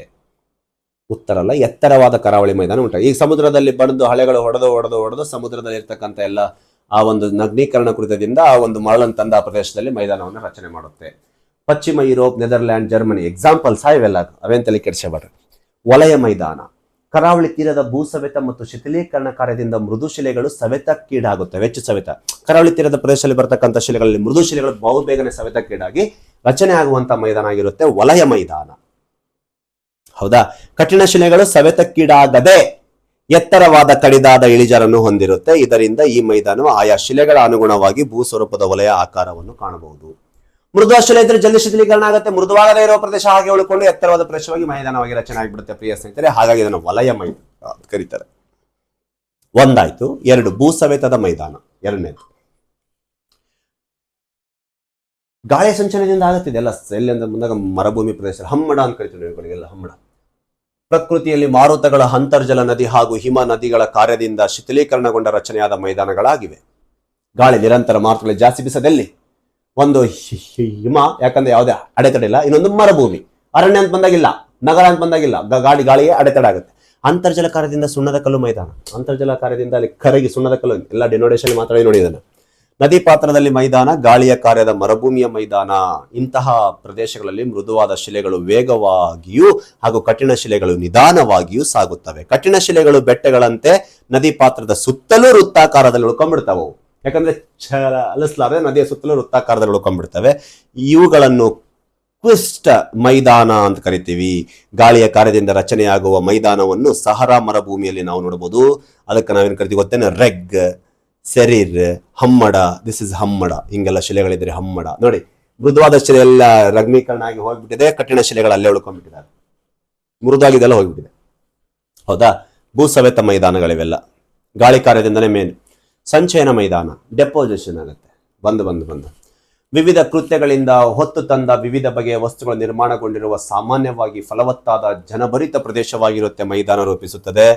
ಇದು 4 ಭಾಗಗಳ ವಿಭಾಗ ನೋಡ್ತೀವಿ ನೋಡಿ. ಸಂಚಯನ ಅಂತ ಬಂದಾಗ ಮತ್ತೆ ಎಲ್ಲಾ ಸುತ್ತಮುತ್ತ ಖನಿಜಾಂಶಗಳು, ಅಲ್ಲಿರ್ತಕ್ಕಂಥ ಜೈವಿಕ ಅಂಶ, ಕೊಳೆತ ಅಂಶ ಎಲ್ಲವನ್ನು ತಂದು ಏನ್ ಮಾಡುತ್ತೆ? ಸಂಚಯನ ಮಾಡಿ ಮಾಡಿ ಮಾಡಿ ಫಲವತ್ತಾದ ಮೈದಾನ ಆಗುತ್ತೆ. ಮೆಕ್ಕಲು ಮೈದಾನ, ಹಿಮ ನದಿಯ ಮೈದಾನ, ಲೋಯಸ್ ಮೈದಾನ, ಸರೋವರ ಸಂಚಿತ ಮೈದಾನ ಅಂತ ನಾವು 4 ನೋಡ್ತೀವಿ. ಮುಂದೆ ಯಾವುದು? ಮೆಕ್ಕಲು ಮೈದಾನ ನೋಡ್ತೀವಿ. ಉತ್ತರ ಭಾರತ ಮೆಕ್ಕಲು ಮೈದಾನ, ಹಿಮ ನದಿಯ ಮೈದಾನ, ಲೋಯಸ್ ಮೈದಾನ ಮತ್ತು ಸರೋವರದಿಂದ ರಚನೆಯಾದ ಮೈದಾನ. ನೋಡಿ, ಮೆಕ್ಕಲು ಮೈದಾನ ಹರಿಯುವ ನೀರು, ಅದು ಜರಿ, ತೊರೆ ಮುಂತಾದವುಗಳಿಂದ ಹೊತ್ತು ತಂದ ವಸ್ತುಗಳನ್ನು ಸಂಚಯಿಸಲ್ಪಟ್ಟು ನಿರ್ಮಾಣಗೊಂಡ ಮೈದಾನ. ಫಲವತ್ತಾಗಿರುತ್ತೆ, ಫಲವತ್ತಾದ ಜೈವಿಕಾಂಶ ಎಲ್ಲ ಸಂಗ್ರಹ ಮಾಡುತ್ತೆ. ನದಿಯು ತನ್ನ ಮೇಲ್ಕಣಿವೆಯ ಪಾತ್ರದಲ್ಲಿ ಪರ್ವತ ಪ್ರದೇಶದಿಂದ, ಎಲ್ಲಿ? ಹಿಮಾಲಯ ಎಕ್ಸಾಂಪಲ್. ಪರ್ವತ ಪ್ರದೇಶದಿಂದ ಹೊರಬರುವಂತ ಇದ್ದಕ್ಕಿದ್ದಂತೆ ತನ್ನ ವೇಗ ಕಡಿಮೆ ಮಾಡಿಕೊಳ್ಳುತ್ತೆ. ಎಲ್ಲಿ? ಉತ್ತರದ ಹಿಮಾಲಯವನ್ನು ದಾಟಿ ಉತ್ತರ ಮೈದಾನ ಎಕ್ಸಾಂಪಲ್. ವೇಗವನ್ನು ಕಡಿಮೆ ಮಾಡಿಕೊಂಡಾಗ ಅದರಲ್ಲಿ ದಪ್ಪ ದಪ್ಪ ಶಿಲಾಚೂರುಗಳು ಸಂಚಯಿತಗೊಂಡು ಚಿಕ್ಕ ಮೈದಾನ ರೂಪುಗೊಳ್ಳುತ್ತೆ. ಅಲ್ಲಿ ನಾವು ಕೆಳಗಡೆ ಹಿಮಾಲಯದ ಪಾದಬೆಟ್ಟದಲ್ಲಿ ಇಡಬಹುದು, ರೂಪುಗೊಳ್ಳುತ್ತೆ. ಇವುಗಳನ್ನೇ ನಾವು ಮೆಕ್ಕಲು ಕಣಿವೆ ಮೈದಾನ, ಬೀಸಣಿಕೆಯ ಆಕಾರದ ಮೈದಾನ, ಪೆಡ್ಮೌಂಟ್ ಮೈದಾನಗಳೆಂದು ಕರೆಯುತ್ತೇವೆ. ನದಿಯ ಪಾತ್ರದಲ್ಲಿ ಪ್ರವಾಹ ಮೈದಾನಗಳು ಕಂಡುಬರುತ್ತವೆ. ಅಂತ್ಯಭಾಗದಲ್ಲಿ ಹೊತ್ತು ತಂದ ನುಣುಪು ಮಣ್ಣು ಶೇಖರಣೆಗೊಂಡು ವಿವಿಧ ಆಕಾರದ ಮುಖಜಭೂಮಿ. ಬೆಸ್ಟ್ ಎಕ್ಸಾಂಪಲ್ ಗಂಗಾ ನದಿ ಮುಖಜಭೂಮಿ. ದೊಡ್ಡ ದೊಡ್ಡ ಶಿಲಾಕಣೆಗಳು ಬಹುದೂರದವರೆಗೆ ಸಾಗಿಸದೆ ಮೈದಾನದ ಪ್ರಾರಂಭಿಕ ಭಾಗದಲ್ಲೇ ಸಂಗ್ರಹಗೊಂಡು ಅದಕ್ಕಿಂತ ಚಿಕ್ಕ ಚಿಕ್ಕ ಕಣಗಳು ನಿರಂತರವಾಗಿ ನದಿಯ ಸಂಚಯನದಿಂದ ಹೋಗಿ ಕರಾವಳಿ ತೀರ ಪ್ರದೇಶದಲ್ಲಿ ಮುಖಜಭೂಮಿ ರಚನೆ ಆಗುತ್ತೆ. ಬೆಸ್ಟ್ ಎಕ್ಸಾಂಪಲ್ ನಮ್ಮ ಪಶ್ಚಿಮ ಬಂಗಾಳದಲ್ಲಿ ಕಂಡು ಬರ್ತಕ್ಕಂಥ ಗಂಗಾ ಮುಖಜಭೂಮಿ, ಸುಂದರ್ಬನ್ಸ್ ಡೆಲ್ಟಾ. ಹಿಮನದಿಯ ಮೈದಾನ, ಖಂಡಾಂತರ ಹಿಮನದಿಗಳಿಂದ ಸಾಗಿಸಲ್ಪಟ್ಟ ಅಗಾಧ ಪ್ರಮಾಣದ ಶಿಲಾವಸ್ತುಗಳು ವಿವಿಧ ಗಾತ್ರವನ್ನು ಹೊಂದಿದ್ದು ಅವು ವಿವಿಧ ಪ್ರದೇಶಗಳಲ್ಲಿ ಶೇಖರಣೆಗೊಂಡು ಮೈದಾನ ಉಂಟಾಗುತ್ತದೆ. ಇವುಗಳನ್ನು ನಾವು ಟೆಲ್ ಮೈದಾನಗಳು, ಹಿಮ ಪ್ರವಾಹ ಮೈದಾನಗಳು, ಅಂಚಿನ ಶಿಲಾ ಮೈದಾನಗಳು, ನಿರ್ಜಲ ಜಲ ಪ್ರವಾಹ ಮೈದಾನ ಅಂತ ಅವಳು ಹಲವಾರು ಹೆಸರಿಂದ ಕರಿತಾರೆ ನೋಡಿ ಪ್ರಿಯ ಸ್ನೇಹಿತರೆ, ಗೊತ್ತಿರಲಿ. ಹಿಮನದಿ ಕಾರ್ಯದಿಂದ ಲೋಯಸ್ ಮೈದಾನ, ಶುಷ್ಕ ಅರೆ ಶುಷ್ಕ ಪ್ರದೇಶದಲ್ಲಿ ಗಾಳಿಯ ವೇಗ ಜಾಸ್ತಿ ಇರೋದ್ರಿಂದ ಚಿಕ್ಕ ಚಿಕ್ಕ ಕಣಗಳೆಲ್ಲ ಹೋಗಿ ಸಂಗ್ರಹಗೊಳ್ಳುತ್ತೆ. ಮರುಭೂಮಿ ಪ್ರದೇಶ ಅಥವಾ ಶುಷ್ಕ ಪ್ರದೇಶದಲ್ಲಿ ಅಡೆತಡೆ ಇಲ್ಲದೆ ಬೀಸುವ ಗಾಳಿಯಿಂದ ನುಣುಪಾದ ಸೂಕ್ಷ್ಮ ಮಣ್ಣು ಬಹುದೂರದವರೆಗೆ ಸಾಗುವುದು ಅಂತಿಮವಾಗಿ ಸರೋವರ, ನದಿ ದಂಡೆ, ಅರಣ್ಯದ ಅಂಚುಗಳಲ್ಲಿ ಶೇಖರಣೆ ಆಗಿ ಹೀಗೆ ಸಂಚಯಿಸಲ್ಪಟ್ಟ ಒಂದು ಮೈದಾನವಾಗಿರುತ್ತೆ ಲೋಯಸ್ ಮೈದಾನ. ನೆಕ್ಸ್ಟ್ ಸರೋವರ ಸಂಚಿತ ಮೈದಾನ. ಸರೋವರ ಪಾತ್ರದ ವಿವಿಧ ಬಗೆಯ ವಸ್ತುಗಳು ಸಂಚಯಿಸಲ್ಪಟ್ಟು ನಿರ್ಮಾಣಗೊಂಡ ಮೈದಾನವಾಗಿರುತ್ತೆ. ಇದು ಖಂಡಾಂತರ ಹಿಮನದಿ ಹಾಗೂ ಪವನ ಕಾರ್ಯದಿಂದ ಶುಷ್ಕ ಪ್ರದೇಶದಲ್ಲಿ ಸಾಮಾನ್ಯವಾಗಿ ಕಂಡುಬರುತ್ತೆ. ಸರೋವರ ಆ ಶುಷ್ಕ ಪ್ರದೇಶ, ಮರುಭೂಮಿ ಪ್ರದೇಶದಲ್ಲಿ ಗಾಳಿ ಸಂಚಲನದಿಂದ ಡೆಪಾಸಿಟ್ ಆಗಿದ್ದು, ಹೆಚ್ಚು ಮಳೆ ಬೀಳುವ ವಲಯದಲ್ಲಿ ಇವು ಅಲ್ಲಲ್ಲಿ ಕಾಣಬಹುದು ಅಷ್ಟೇ, ಯಾಕಂದ್ರೆ ಜಾಸ್ತಿ ಚಲನೆಗೆ ಅವಕಾಶ ಇರಂಗಿಲ್ಲ. ಚಿಕ್ಕ ಚಿಕ್ಕ ಸೂಕ್ಷ್ಮ ಕಣಗಳು ರೇವೆ ಮಣ್ಣು, ಜೇಡಿ ಮಣ್ಣು ಹಾಗೂ ಮರಳಿನಂತ ಕೂಡಿದ ಹೊಸದಾದ ನಿರ್ಮಾಣಗೊಂಡಿರ್ತಕ್ಕಂಥ ಒಂದು ತೀರ ಪ್ರದೇಶ ಮೈದಾನ ಕಂಡು ಬರುತ್ತೆ. ಇವುಗಳನ್ನು ನಾವು ಲಕೋಸ್ಟೈನ್ ಮೈದಾನ ಎಂದು ಸಹ ಕರಿತೀವಿ ಪ್ರಿಯ ಸ್ನೇಹಿತರೆ. ನೋಡಿ, ಹಾಗಾದ್ರೆ ನಾವು ಇಲ್ಲಿ ಅಲ್ಲೆಲ್ಲ ನಾವು ನೋಡ್ಬೋದು, ಜೋಗು ಪ್ರದೇಶ ನೋಡ್ಬೋದು. 4 ಮೈದಾನ ನೋಡಿದ್ವಿ. ಮೆಕ್ಕಲು ಮೈದಾನ, ಹಿಮನದಿ ಕಾರದಿಂದ ತಂದ ಹಿಮನದಿಯ ಮೈದಾನ, ಲೋಯ ಚಿಕ್ಕ ಚಿಕ್ಕ ಮಳೆನ ಕಣ ಸೂಕ್ಷ್ಮ ಕಣದಿಂದ ರಚನೆಯಾದ ಮೈದಾನ, ಸರೋವರ ತೀರದ ಪ್ರದೇಶದಲ್ಲಿ ಕಂಡು ಬರತಕ್ಕಂಥ ಮೈದಾನಗಳು. ನೋಡಿ, ಇಲ್ಲೆಲ್ಲ ಯಾರ್ಡ್ಸ್ಗಳಿದಾವೆ. ಇಲ್ಲೆಲ್ಲ ಒಂದು ಪ್ರದೇಶದಲ್ಲಿ ನಾವು ನೋಡ್ಬೋದು ಮರುಭೂಮಿಯಲ್ಲಿ. ಮೈದಾನಗಳ ಎತ್ತರದ ಆಧಾರದ ಮೇಲೆ ಮಟ್ಟಸ ಮೈದಾನ 15 ಮೀಟರ್ಗಳಿಗಿಂತ ಎತ್ತರ ಒಂದು ಒಳಗೊಂಡಿರುತ್ತೆ ಅಷ್ಟೇ. ಏರು ತಗ್ಗು ಮೈದಾನ 15ರಿಂದ 50 ಮೀಟರ್, ಏರಿಳಿತ ಮೈದಾನದ 50ರಿಂದ 75 ಮೀಟರ್, ಚಿದ್ರಿಕೆ ಏರಿಸಿದ ಮೈದಾನ 75ರಿಂದ 100 ಮೀಟರ್. ಅಂದ್ರೆ ಏನು ಅಷ್ಟು ಇಂಪಾರ್ಟೆಂಟ್ ಅಲ್ಲ, ಗೊತ್ತಿರಲಿ ಮೈದಾನ. ಮಟ್ಟಸ, ಏರು, ಏರಿಳಿತ, ಚಿದ್ರೀಕರಣ ಮೈದಾನದಲ್ಲಿ ನಾವು ಹಿಂಗ ಎತ್ತರದ ಆಧಾರದ ಮೇಲೆ ನೋಡ್ತೀವಿ ಅಷ್ಟೇ. ಮೈದಾನದ ಉಪಯೋಗಗಳು: ಉತ್ತಮ ಫಲವತ್ತಾದ ಮೆಕ್ಕಲು ಮಣ್ಣು ಹೊಂದಿರುತ್ತದೆ, ಹಾಗಾಗಿ ಕೃಷಿಗೆ ತುಂಬಾ ಉತ್ತಮ. ಭಾರತದ ಉತ್ತರದ ಮಹಾ ಮೈದಾನದಲ್ಲಿ ಕೃಷಿಗೆ ತುಂಬಾ ಇಂಪಾರ್ಟೆಂಟ್ ಅಲ್ವಾ, ಕೃಷಿ ಅತಿ ಹೆಚ್ಚು ಆದ್ಯತೆ ಕೊಡುತ್ತಲ್ವಾ. ಉತ್ತರದ ಮಹಾ ಮೈದಾನ, ಭತ್ತ ಉತ್ಪಾದನೆ ಮಾಡ್ತೀವಿ, ಕಬ್ಬು ಉತ್ಪಾದನೆ ಮಾಡ್ತೀವಿ, ಸೆಣಬು ಉತ್ಪಾದನೆ ಮಾಡ್ತೀವಿ, ಆ ಒಂದು ಗೋಧಿ ಉತ್ಪಾದನೆ ಮಾಡ್ತೀವಿ, ಬಾರ್ಲಿ ಉತ್ಪಾದನೆ ಮಾಡ್ತೀವಿ, ಹತ್ತಿ ಉತ್ಪಾದನೆ ಮಾಡ್ತೀವಿ. ಉತ್ತರದ ಮಹಾ ಮೈದಾನ ಕೃಷಿಗೆ ತುಂಬಾ ಫಲವತ್ತಾದವಾಗ. ಸಾರಿಗೆ ವ್ಯವಸ್ಥೆ, ಕೈಗಾರಿಕೆ ವ್ಯವಸ್ಥೆ ಹೆಚ್ಚು ಅಭಿವೃದ್ಧಿ ಹೊಂದಿರುತ್ತೆ. ಯಾಕೆ? ಸಮತಟ್ಟಾಗಿರೋದ್ರಿಂದ ಯಾವುದೇ ಅಡೆತಡೆ ಇರಂಗಿಲ್ಲ. ಸಾರಿಗೆ ಉತ್ತಮ ಇರುತ್ತೆ. ಸಾರಿಗೆ ಉತ್ತಮ ಇರೋದ್ರಿಂದ ಮೂಲಭೂತ ಸೌಕರ್ಯದ ಕುಂದುಕೊರತೆ ಕಂಡು ಬರಂಗಿಲ್ಲ. ಕಚ್ಚಾ ವಸ್ತುಗಳನ್ನು ಬೇಗನೆ ತಂದು ಆ ಪ್ರದೇಶದಲ್ಲಿ ಸೇರಿಸಬಹುದು. ಹಾಗಾಗಿ ಕೈಗಾರಿಕೆಗಳು ಜನ ತಾಳ್ತವೆ. ನೀರಾವರಿ ಸೌಲಭ್ಯ ಹೆಚ್ಚಾಗಿ ಹೊಂದಿರುತ್ತೆ. ಹೌದು, ಉತ್ತರದ ಹಿಮಾಲಯದಿಂದ ಹರಿದು ಬರುವ ನದಿಗಳು ಬೇಸಿಗೆ ಅವಧಿಯಲ್ಲಿ ಹಿಮ ಕರಗಿರಿಯುತ್ತೆ, ಮಳೆಗಾಲದಲ್ಲಿ ಮಳೆಯಿಂದ ಹರಿಯುತ್ತೆ. ನಿರಂತರವಾಗಿ ವರ್ಷದ ಯಾವುದೇ ಅವಧಿಯಲ್ಲೂ ಸಹ ನದಿ ಬತ್ತಿ ಹೋಗದೇ ಇರುವ ಕಾರಣ ಉತ್ತರದ ಭಾರತದಲ್ಲಿ ಕಂಡು ಬರ್ತಕ್ಕಂಥ ಮೈದಾನ ಪ್ರದೇಶದಲ್ಲಿ ನೀರು ಸರ್ವಕಾಲಿಕ ನದಿಗಳಂತ ಕರೆಸಿಕೊಳ್ಳೋದ್ರಿಂದ ನೀರಾವರಿ ಸೌಲಭ್ಯ ಇರುತ್ತೆ. ಮೂಲಭೂತ ಸೌಕರ್ಯ ಹೆಚ್ಚು ಕಂಡು ಬರುವ ಕಾರಣ ಜನಸಾಂದ್ರತೆ ಹೆಚ್ಚಾಗಿರುತ್ತೆ. ಹೀಗೆ ಕೈಗಾರಿಕೆ ಇದೆ, ಸಾರಿಗೆ ಇದೆ, ಕೃಷಿ ಇದೆ, ಎಲ್ಲಾ ಮೂಲಭೂತ ಸೌಕರ್ಯ ಇದೆ, ನೀರಾವರಿ ಇದೆ. ಎಲ್ಲ ಇದ್ದಾಗ ಮಾನವನಿಗೆ ಮೂಲಭೂತ ಸೌಕರ್ಯ ಇದ್ದ ಪ್ರದೇಶದಲ್ಲಿ ಹೆಚ್ಚು ಇರಲು ಬಯಸ್ತಾನೆ. ಹಾಗಾಗಿ ಆ ಒಂದು ಪ್ರದೇಶದಲ್ಲಿ ನಾವು ಭಾರತದ ಎಷ್ಟೇ ಎಲ್ಲ ಯಾಕ್ರಿ, ಭಾರತ ಅತಿ ಹೆಚ್ಚು ಜನಸಾಂದ್ರತೆ ಹೊಂದಿರುವ ಪ್ರದೇಶ ರಾಜ್ಯ ಬಿಹಾರ, ಜನಸಾಂದ್ರತೆ ಹೊಂದಿರುವ ಜನಸಂಖ್ಯೆ ಹೊಂದಿರುವ ರಾಜ್ಯ ಉತ್ತರ ಪ್ರದೇಶ. 2 ಮೈದಾನದಲ್ಲೇ ಬರ್ತವೆ ಹೆಚ್ಚು ಜನಸಂಖ್ಯೆಯಲ್ಲಿ. ಬಯಲುಗಳು ನಾಗರಿಕ ತೊಟ್ಟಿಲು ಎಂದು ಕರೆಸಿಕೊಳ್ತವೆ. ಮಾನವ ನಾಗರಿಕ ಮೊದಲ ಮೆಟ್ಟಿಲು ಆರಂಭವಾಗುವುದೇ ಈ ಮೈದಾನಗಳಿಂದ. ಪುರಾತನ ಕಾಲದಿಂದಲೂ ಆರ್ಥಿಕ ಸಾಂಸ್ಕೃತಿಕ ಕೇಂದ್ರಗಳಾಗಿರ್ತವೆ. ಬೆಸ್ಟ್ ಎಕ್ಸಾಂಪಲ್ ಸಿಂಧು ನಾಗರಿಕತೆ ಸಿಂಧು ಬಯಲಿನ ಪ್ರದೇಶದಲ್ಲಿ ಕಂಡು ಬರುತ್ತೆ. ಈಜಿಪ್ಟ್ ನಾಗರಿಕತೆ ನೈಲ್ ನದಿಯ ದಡದ ಪ್ರದೇಶದಲ್ಲಿ ಕಂಡು ಬರುತ್ತೆ. ಹೌದಾ? ಹಂಗೆ ನೋಡ್ತಾ ಹೋದ್ರೆ ಮೆಸೊಪೊಟೇಮಿಯಾ ನಾಗರಿಕತೆ ಯೂಫ್ರಟಿಸ್ ಟೈಗ್ರಿಸ್ ನದಿಯ ನಡುವೆ ಕಂಡು ಬರುತ್ತೆ. ಹೌದಾ? ಹಂಗೆ ಚೀನಾ ನಾಗರಿಕತೆ ಅಂತ ಬಂದಾಗ ಹುವಾಂಗೋ ನದಿ ದಡದ ಮೇಲೆ ಕಂಡು ಬರುತ್ತೆ. ಯಾಕ? ಫಲವತ್ತಾದ ಭೂಪ್ರದೇಶಗಳೊಳಗೊಂಡಿದ್ದು ಸರ್ವಕಾಲಿಕವಾಗಿ ನೀರು ಸಿಗೋದ್ರಿಂದ ಅವಾಗ ಏನಾಗುತ್ತೆ, ನಾಗರಿಕಗಳ ಜನ್ಮ ತೊಟ್ಟಿಲಾಗಿರುತ್ತೆ ಅಂತ ನಾವು ಹೇಳ್ಬೋದು. ಪ್ರಿಯಸ್ ಹಲವಾರು ಇದಾಗುತ್ತೆ. ಇಲ್ಲಿಗೆ 10ನೇ ಟಾಪಿಕ್ ಮುಗಿದು ನೆಕ್ಸ್ಟ್ ನಾವು 11ಕ್ಕೆ ಹೋಗೋಣ. ಭೂಮಿಯ ಉಗಮ. ಸ್ಪೀಡ್ ಅನಿಸ್ಬೋದು, ಸ್ಲೋ ಮಾಡ್ಕೊಂಡು ನೋಡಿ.